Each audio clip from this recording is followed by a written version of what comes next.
coming to you from the studio today, and this bench was made by my good friend Mark Kippett and Vern Rivera.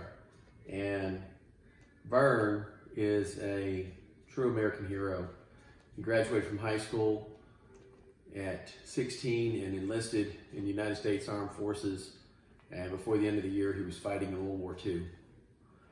And he is a veteran of not only that war, but also the Korean conflict, Korean War, and retired later from the military, if memory serves. And now he lives here in North Texas.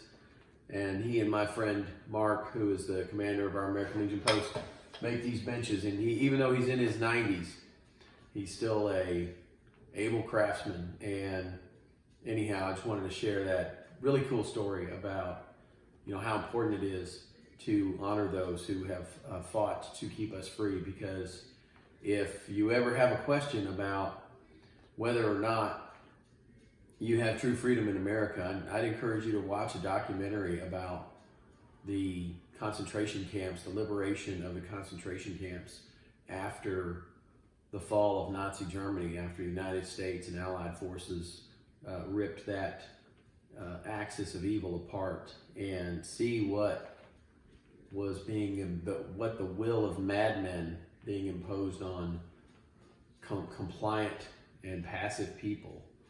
And that is what men like Vern Rivera went to war to protect us from, so that we could enjoy freedom and liberty. Anyway,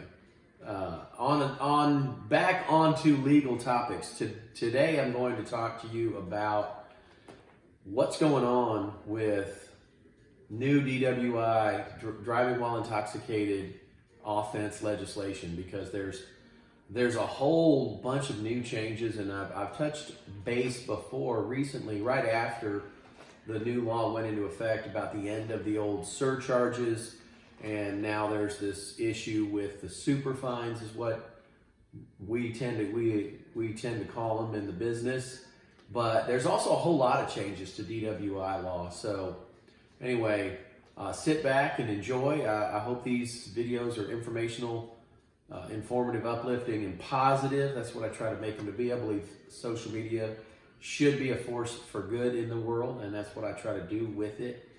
And if you have any questions or comments, please leave them in any one of the comments or direct messages on any social media platform you may view this on, and I will reply to them in a subsequent message or in a direct message back to you. Anyway, without further ado, the 2019 and 2020 update on Texas DWI law is coming up next.